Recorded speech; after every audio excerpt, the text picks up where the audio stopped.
coming into and out of India, and you can see, especially the last couple of years, a relatively sharp spiking up of the dollars moving across the Indian border in those two ways. If you look in the upper left-hand corner, this is private equity coming into India from abroad, and here too, a very sharp uptick through 07, latest year for which we have data available. Lower left-hand corner, look at the growth of the U.S. GDP versus that of India. And again, you can see both countries moving upward. That's good, and that's the good news. But the U.S. somewhere annual GDP growth rates of 3–4%, now far exceeded by India's 7, 8, even 9%. And in that regard, I think everybody on this call will know this pretty well. India a little bit behind China in terms of annual GDP growth, but nonetheless pretty close up there to where China is, has been, in terms of large economies, an outstanding performer, despite the fact that Indian business conditions are not auspicious, despite the fact that the country internally, in that sense, is also less competitive, at least as perceived by this report I referenced, than, let's say, the U.S. and many Western European countries, Singapore as well. And then adding to that, the lower right-hand corner, I just picked out some data from my own backyard here on the number of students among those who graduate each year that come from India and China. And as you can see there, lower right-hand corner, especially to the far right of that graph, the number of students that we graduate out of 1,000, pushing up now to close to 10% or more than 10%, coming from India has risen sharply in recent years. China's up too, but not up as sharply as India.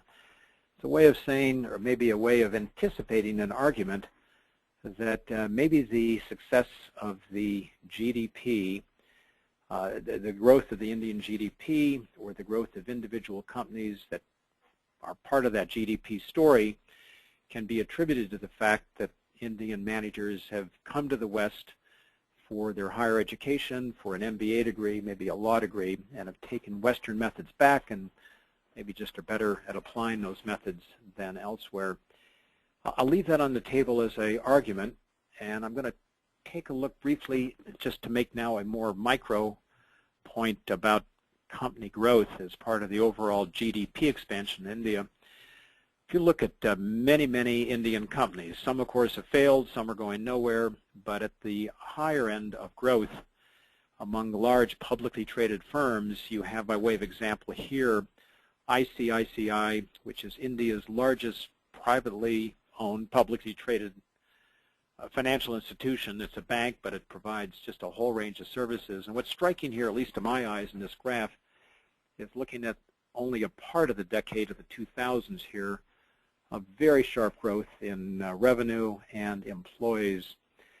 If you look at the same graph, let's say for Infosys, just to put a couple round numbers in front of us to end the point here, in the year 2002, Infosys employed about 10,000 individuals, and 7 years later, it is employing over 100,000. Thus, when Indian companies at the higher end of the growth curve, or the companies that are doing better than others, talk about double-digit growth, they don't mean 11, 12, 15%. They're often talking 20%, 40% year-on-year growth. It's a way of saying, by way of quick summary, that something is happening here that allows leaders of, let me back up, allows Indian companies to grow at rates that we typically do not see in the U.S. Anymore anyway. Some exceptions, of course, but across a range of industries, auto, steel, information, mobile telephony, in this case for ICICI banking, companies are on a roll, I guess is the way to sum it up, despite the adverse conditions.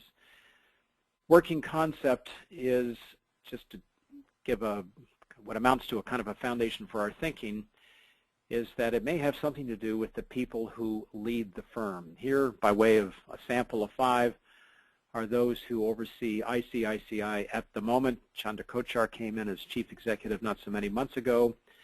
With her are the 4 top executives who are also on the board, thus they're managing directors. Maybe just take your eyes to the gentleman in the center lower rank there. He is Mr. Ram Kumar, Executive Director. He's also the Senior VP for Human Resources, which is sort of a preview of the storyline we're going to pursue here. Main point, though, getting back to the argument, is that the success of Indian companies may have a lot to do, this is our working concept, with the kind of leadership that individuals such as these 5 here on the top of ICICI bring to their setting. We went into this project with this as a thesis, initially anticipating that the secret may be found in the fact that they have acquired Western methods of managing. They've come to the U.S. or the U.K. or Germany, say, for their higher education, their MBA degree. They've read Peter Drucker. They've looked at Jim Collins on leadership. They've read Warren Bennis. They've, in that sense, absorbed competitive strategy 101, leadership 101 from the U.S. and are simply better at putting that into practice.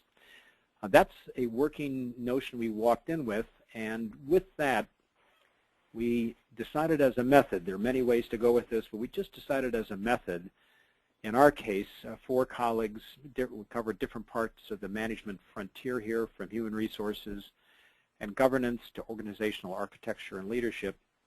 We essentially approached 150 of the largest publicly traded companies in India by market cap and got to more than 100 of them, including Mahindra and Mahindra, Tata, ICICI Bank, and so on. And just to put a picture of some of the folks that we did speak with, upper left-hand corner is probably one of India's best-known managing executives, Mukesh Ambani. We've got upper right-hand corner, the person who oversees the Tata Empire. You see Chanda Kochar there, of course. And in conversations with these 9 individuals and more than well over 90 others, asking them about their leadership style, how they govern, what they fear, what legacy they want to leave, we began to hear what is in quotations here at the bottom of the page you see now, or the image you see now, which is from Chanda Kochar's predecessor, K.V. Kamath, who had run ICICI for some years and really is given credit for the enormous success of ICICI through much of the past decade. He offered up in our conversation with him that as Western companies come into India, or Western educated men and women come back to run firms with a Western style, that style really does not work very well within the Indian context. So initially, our basic thought that maybe the Indian business leaders were adapting American, or maybe just buying American methods, and those of Britain and elsewhere coming back, doing it better there, seemed to be a little bit upended by such a comment. And to say this in a still further variant on it, the executive director of Tata Sons, which oversees this enormous, what Japanese might call or might see as a keiretsu, it's a very diverse enterprise that includes hotels, including some in the U.S. these days, steel, autos, Tetley tea is one of its products. His framing, I think, really kind of summed up a little bit of a jolt to our system, our research project, is that the Indian manager, direct quote here, works with a y-axis that's Anglo-American, but the action vector, the x-axis, is an Indian ethos. It's very, quote, very un-Anglo-American. And with that, the 4 of us set out to ask a different question that we began with. Well, what really is thus the difference, if there is one, as portrayed at least by these 2 people who are very much part of the world that we were peering into? And after a lot of work, a lot of going back and forth. After reading through, well, over 2,000 pages of transcripts of our interviews with these 100-plus business leaders, and then we also went to a number of what you might call well-placed observers in India, combed the academic research literature as well. We came up with 4 what we call principal practices of the India way. I'm not going to go into it more than just to highlight the 4. We're just about done now, so be thinking of your questions on all this. Number 1, the Indian leaders consistently revealed to us in conversation that for them, the ingredient for the extraordinary growth rate that they had been enjoying often was at least this deep engagement with employees. In a nutshell, to put it in a phrase, they see employees as a huge asset and not a cost to be cut. Number 2, an emphasis on working around problems that just come up again and again, everything from red tape to potholes and roads between business installations. And those that have survived in this world have learned to be very adaptable, to be very improvising. No problem cannot be overcome. Sooner or later is the attitude there. A kind of Mike, there is a question. Can I interrupt you? Yeah, please, break in. Okay. There is a question from the audience who hasn't given any personal information. The question is, any thoughts on why the y-axis, thought axis is Anglo-American and not a more UK influence? Do you have any thoughts on that? If I understand the question, why Anglo-American and not primarily UK? Do I have that correctly put, Prasad? Yeah, that looks like it.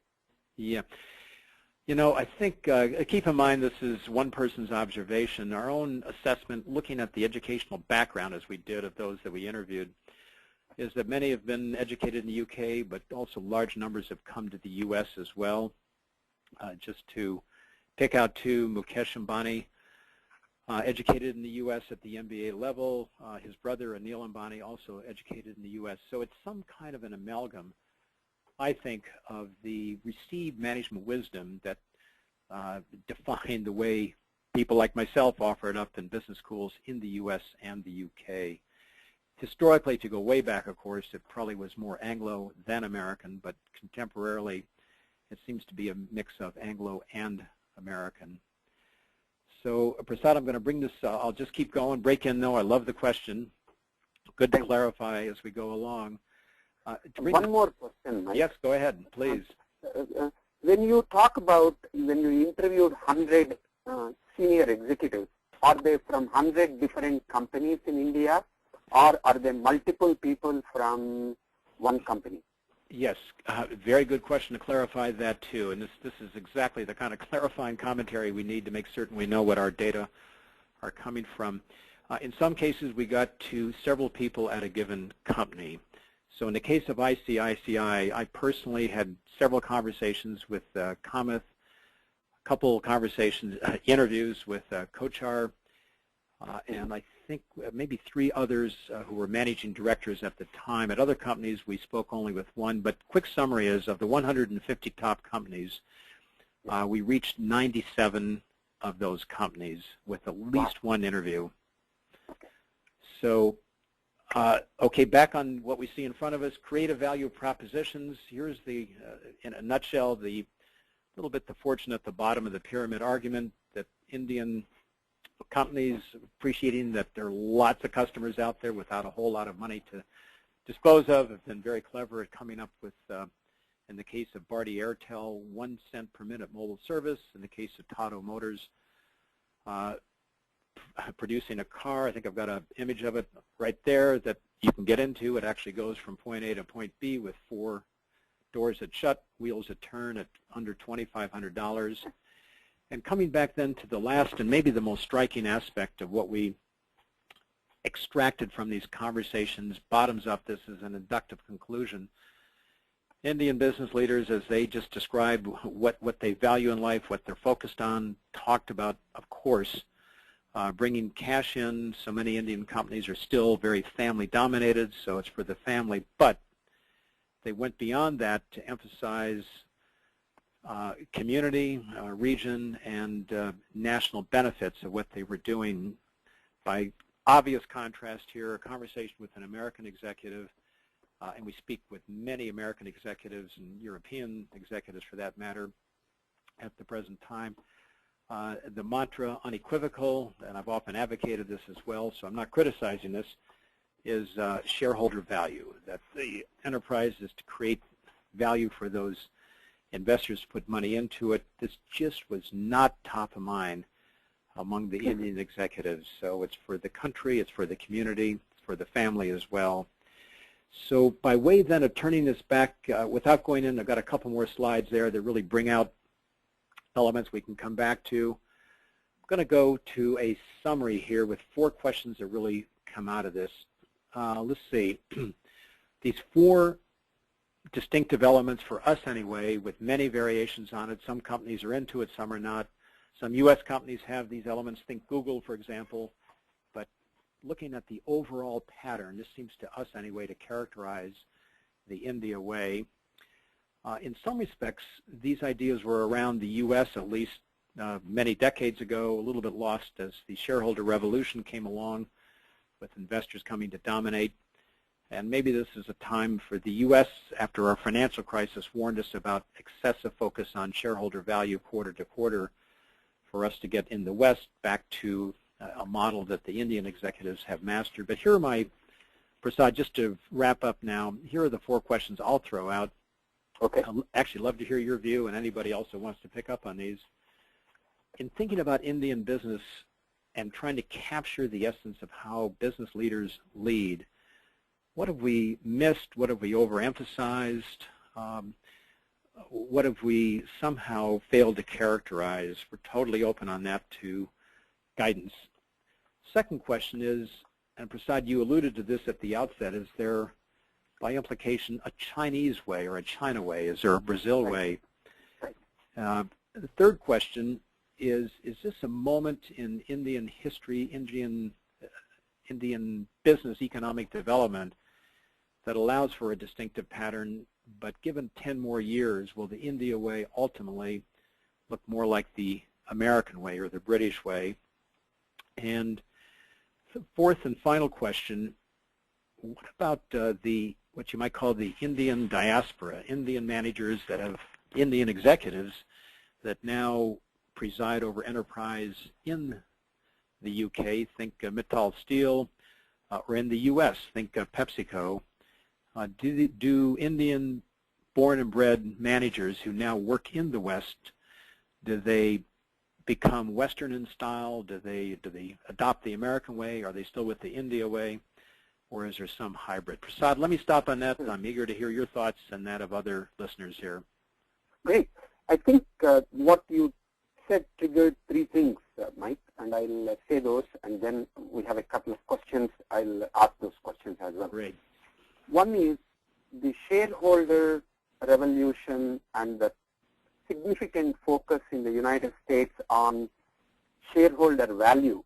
That seems to be one thing that drives American companies. And from your study, it looks like the Indian companies are significantly different. Do you see American companies changing based on your book and your research study? Well, here's a way to take a swing at that. I would hope that American directors and executives would look at the India way and ask themselves, is there some way to import some of these ideas on that 4th dimension? I'm going to come back to that by way of the screen, of becoming more focused on the broad mission and the long-term purpose of the company, which, if you just step back a bit, everybody would say this, is to provide customers with great services and products, ultimately shareholders with value, but maybe not quite so disciplined by that quarter-on-quarter agenda. Now, easier said than done, to say the least, because the boards of Indian companies, they operate quite differently. We have a whole chapter on that in our book. And American directors, which we also study, are, by way of background, by way of their appointed to boards by the way American boards work are not going to readily give up, nor can they readily give up, this abiding focus on shareholder value. But without a tangible solution in front of us, we are hopeful that some of the ideas from the India way will actually come back into the U.S. and reshape how we do business here. That's great. I have an interesting question by Nathan Harter. He says, I'm curious whether the Indian way has been established as the cause or as a cause of recent successes there. Could it be a residual instead soon to be shed as it was here? Yeah, it's really a question I was going to throw out as my fifth question. I had four before, and that is to establish causal impact here. It's the social researchers' challenge. Mm-hmm. We are confident from our own assessment, but got to leave a caveat. It's only four people's assessment here, that the methods that we've described in the book, captured in those four dimensions there, are actually causal, not fully explanatory, but do drive a good bit of this very double-digit growth of Indian companies. If they were to do it more American style, less focus on employees, less concerned with being adaptable, and so on, I think that the growth rates would be lower than what we've seen. Now, that's got to be subject to very tough academic social research to really nail that baby down, but I think it does, I'm confident that as a hypothesis or a claim, it will be upheld. Another way to look at that is what happens when Indian companies acquire enterprises in the West, and many Indian companies have aggressively moved into mergers or acquisitions, really, of non-Indian assets. And a good piece of research on that, not ours, but somebody else, found that indeed the performance of these Western companies now under Indian ownership does consistently improve.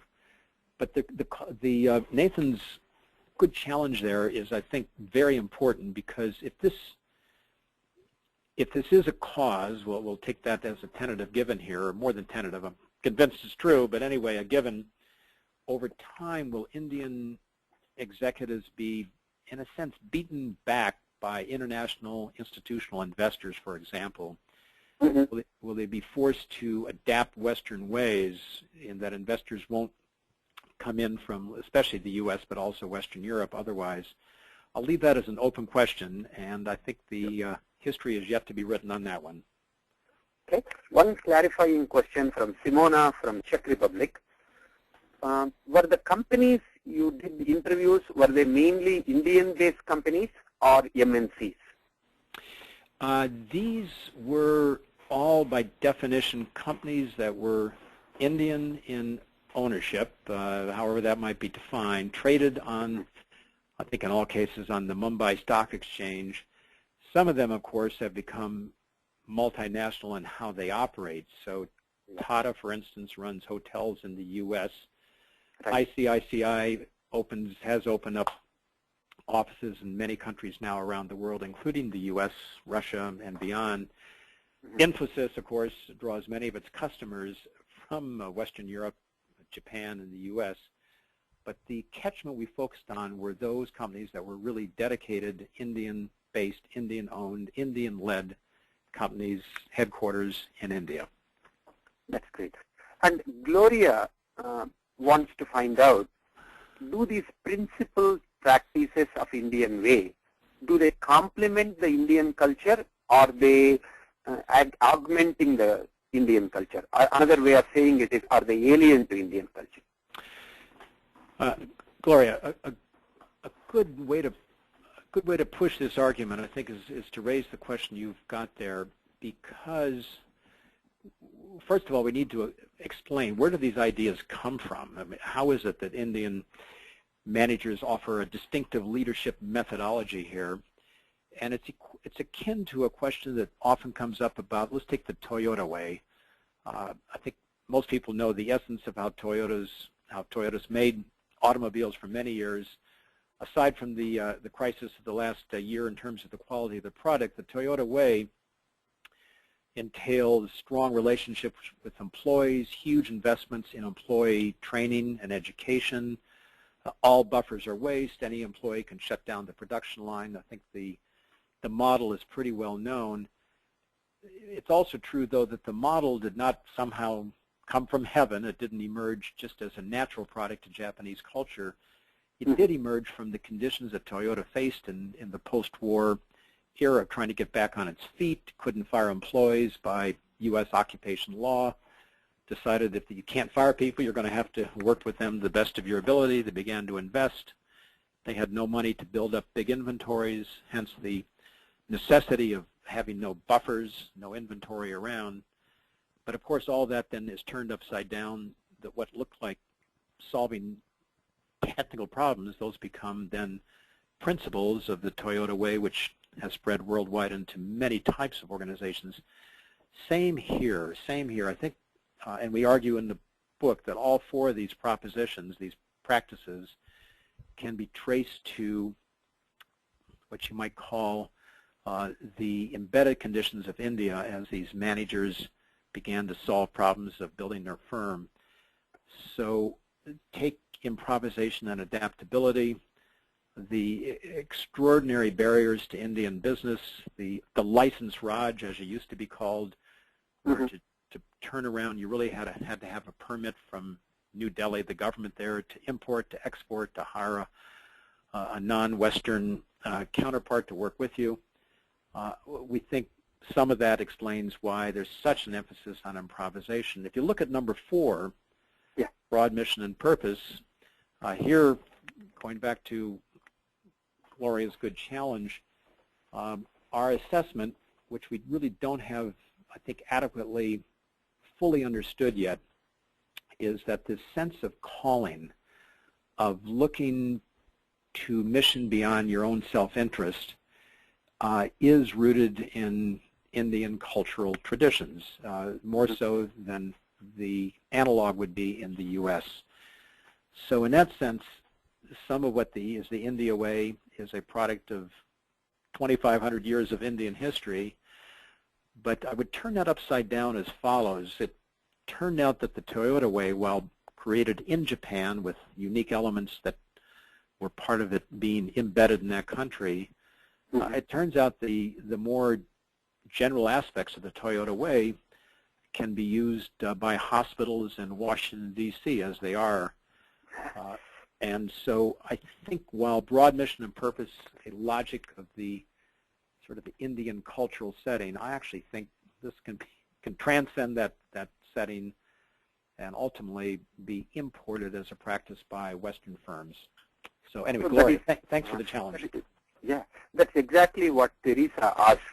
Do you think this model will work on Western countries? And in my extension would be, where do you see this could be adapted immediately? Can you see some companies or sectors where you think the Indian way would help American companies right now? Yes.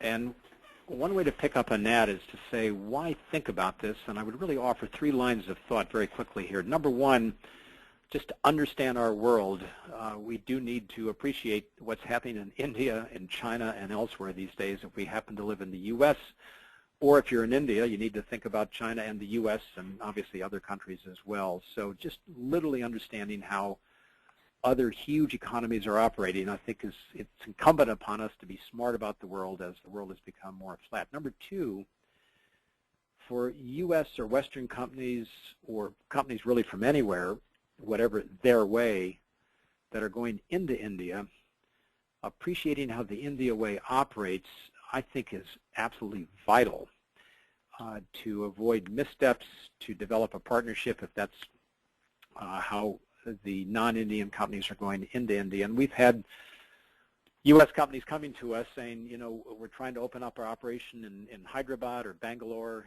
and, you know, what do we need to be savvy about on the y-axis as we may think of our Indian counterparts that we deal with as being like us, since English is the coin of the realm. but in fact we're a little bit surprised, a little bit dumbfounded by what we sometimes see. So we really wrote this book in part to help people in that way going into the business setting. Finally, and this is again a theme we emphasize at some length in a final chapter of the book, aren't some of these ideas useful outside of India? And we, of course, think they are, and I think I would, in my own small way, ask directors, investors, C-suite executives, if you will, in the U.S. and others, to really push their thinking. Are some of these ideas, if they work so well in the Indian context, maybe they'll actually work in a U.S. context. Enormous barriers, and certainly some sectors within the U.S. and elsewhere are probably more open to adopting some of these ideas. Startups, yes. Companies like Google, who pretty much already do what we've just described in these 4 principles, yes. Looking for great value propositions, well, Walmart has been doing that for years, of course, in the U.S. So it may be a matter of some kinds of companies, some sectors are more open to this than others. Big energy, it's just, this is probably not going to be a whole lot of interest, some of this, not a whole lot of interest to them. But I think in some sectors and at some companies, I think the India way is worthy of a hard look to see what might be adapted here. Great.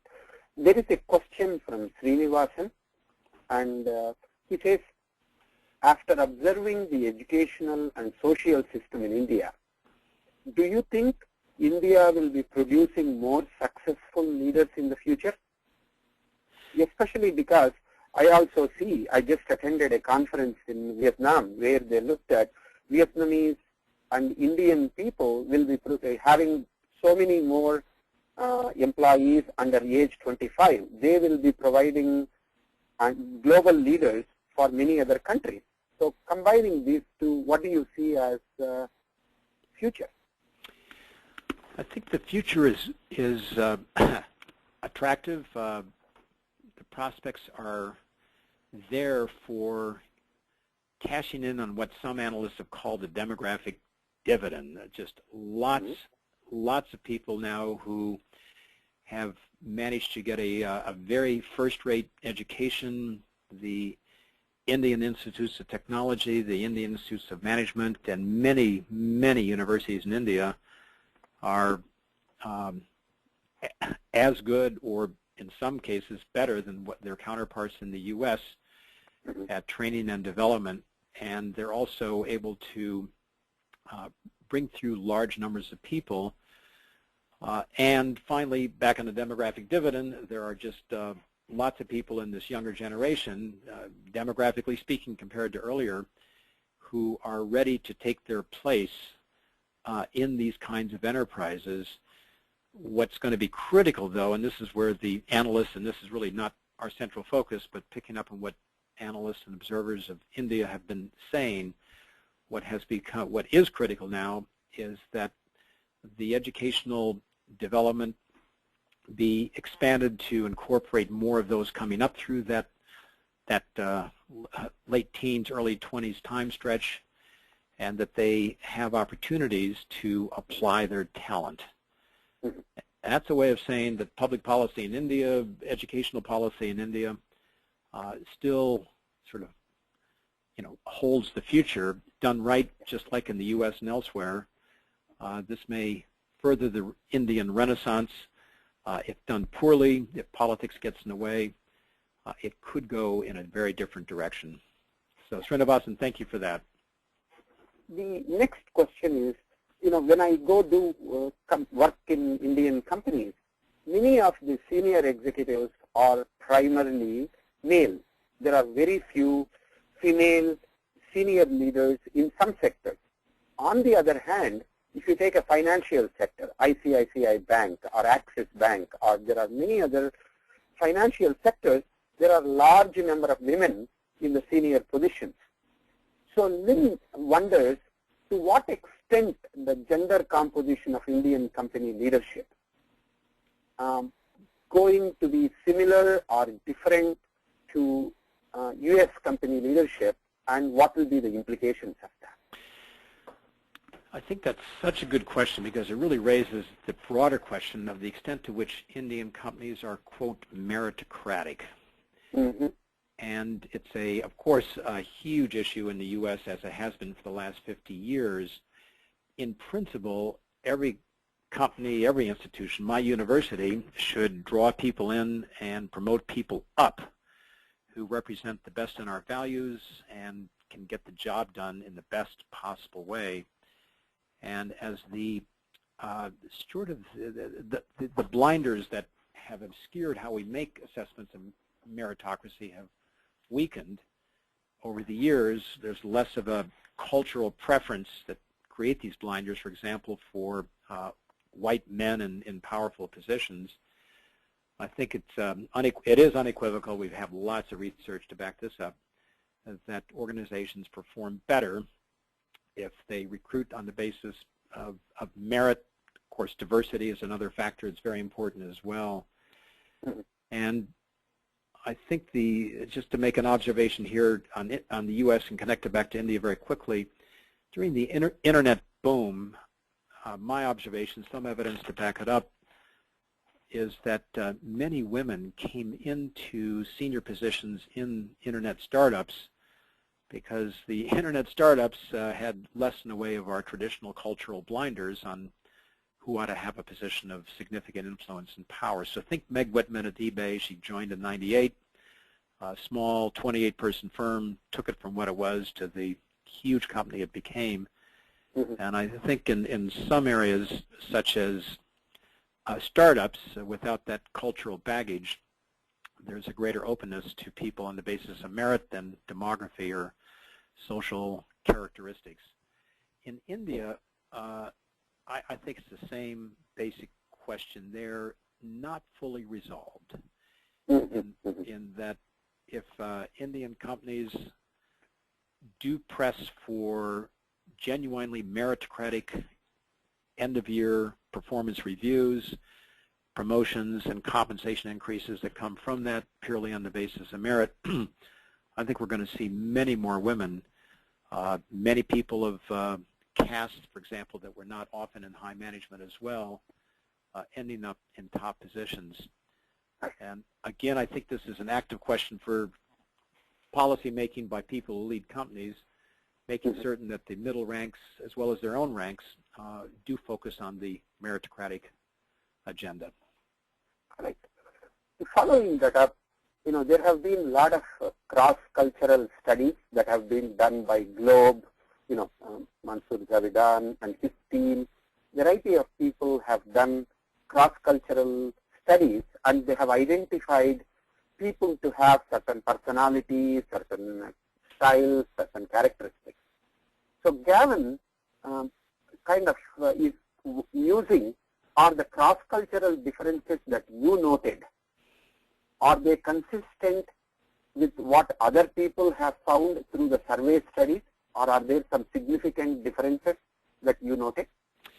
I'll pick up on two aspects of that. I'll be very brief because I know we're getting close to the end of our time. First of all, the study that you referenced here, the Globe study, it's a great study, and it's shaped everybody's thinking, certainly our own as well. And what is found, of course, in that project that went into, I believe it was close to 70 different countries, from A to Z, Albania to Zimbabwe, Mansoor, among others, leading that study, Robert House, too, did find that in virtually every country, if you ask mid-level managers, what do you want to see in the boss, the top team here, the answers are consistent in many areas. They want to see top teams that are strategic, fair-minded, and narcissistic, just to pick out three of the common elements that cross-cut virtually all countries and all cultural settings. Within that, though, or maybe in addition to that, the Globe study did reveal that there are significant differences, sustainable significant differences across countries. So we took a look, of course, at where India ranks, and when it comes, for example, to broader mission and purpose, that's one of the enduring differences that does show up in this big systematic cross-national study that was done. So we view our study as really a kind of a complement or building out from the GLOBE study, and that we've sought now to, with a different method, identify, assuming that there are many common elements, and of course there are, people who lead Reliance or Bharti Airtel or Tata Motors, all like those who lead Verizon and Ford Motor, they all have to be strategic. They need to be persuasive communicators. So the common elements are given. Our distinctive elements, the four we identify, we think indeed are at the moment distinguishing for India, and they seem to be consistent with other research we've looked into that have sought to work the same terrain. Prasad, let me make just one more quick thought that's not related to this question, and that is, it's very important in our view also to not overstate the differences here and not to look at Indian companies as paragons of virtue. We're really looking here to see how they do it. We think these four elements on the affirmative side explain partly how they have done so well, but I think most listeners now will recall well the Satyam computer meltdown of about 1.5 years ago, in which the top executives, in fact, we did interview the chief executive there as part of the study. They talked a good game, but of course they were hiding malfeasance of a monumental Enron-like proportion. Mm-hmm. And so,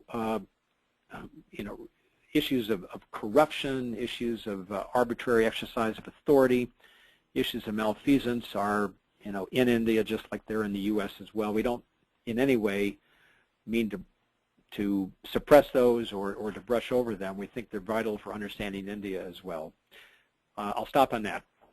So where do you take it from here, Mike? Where do you see open questions that are not answered by your study and your book?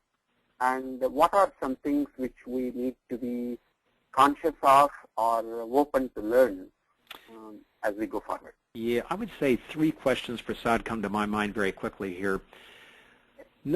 Number one, I've alluded to this earlier. We think, the 4 colleagues, it's Peter Capelli, Harbir Singh, and Jitendra Singh, and myself, just to put the names of my authors in the conversation here. We think, as we stumbled onto this, the fact that there is, in fact, something we've characterized as the India way. We didn't go in thinking that it was there, but turns out it is there.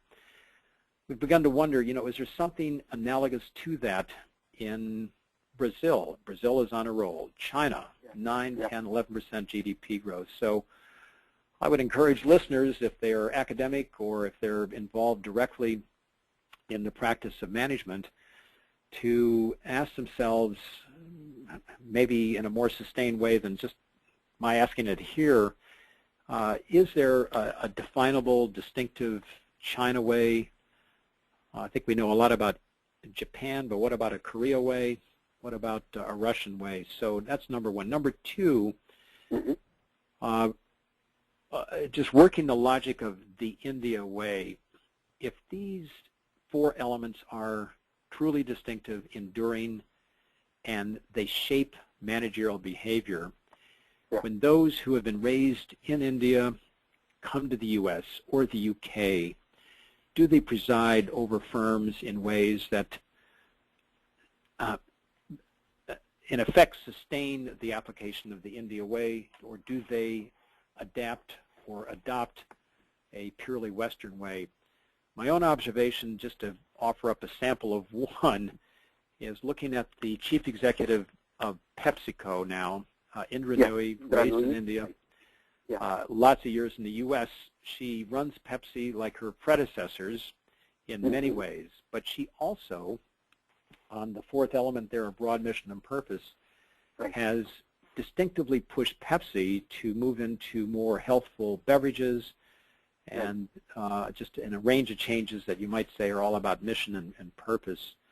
Now that's a sample of one. Question is more broadly, do Indian managers, do those of Indian origin working in Silicon Valley or at Pepsi or running a big steel company in the UK, Right. to what extent do they adapt or keep and preserve, adapt to locally or keep and preserve the Indian way or create some amalgam? I think the last question, again alluded to along the way, is can some of the Indian way secrets, which we've tried to bring out in this book, or maybe some of the China way secrets that we, in our case, haven't yet explored, can they be adapted in the West? Can they be drawn upon? Can we get up beyond the syndrome of not invented here? And Right. maybe, Prasad, just to sum that up, if you look at the bestsellers on any list in the U.S.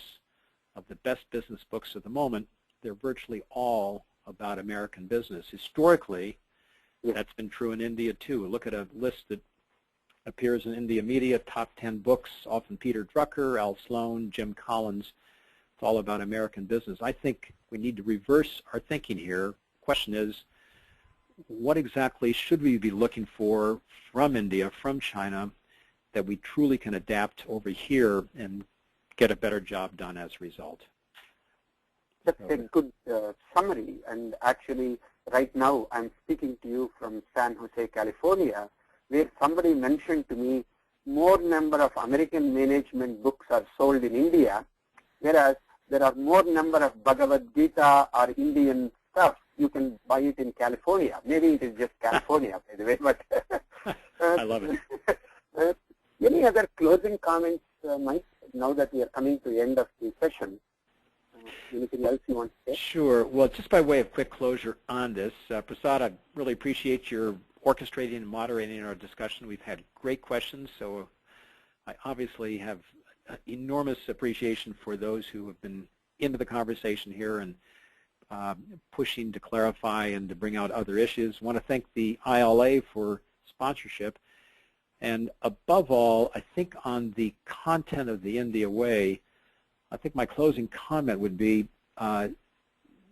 good to take a look at these different ways of getting the job done wherever they are emerging. There are some truly astounding developments coming up through Indian business. I think the same is true in China. I've done some work on Chinese companies as well. Google is a marvel in this country, so I think the basic idea, let's take a look beyond our national boundaries to see what's best, and I think the India Way, India is one good place to start. That's great.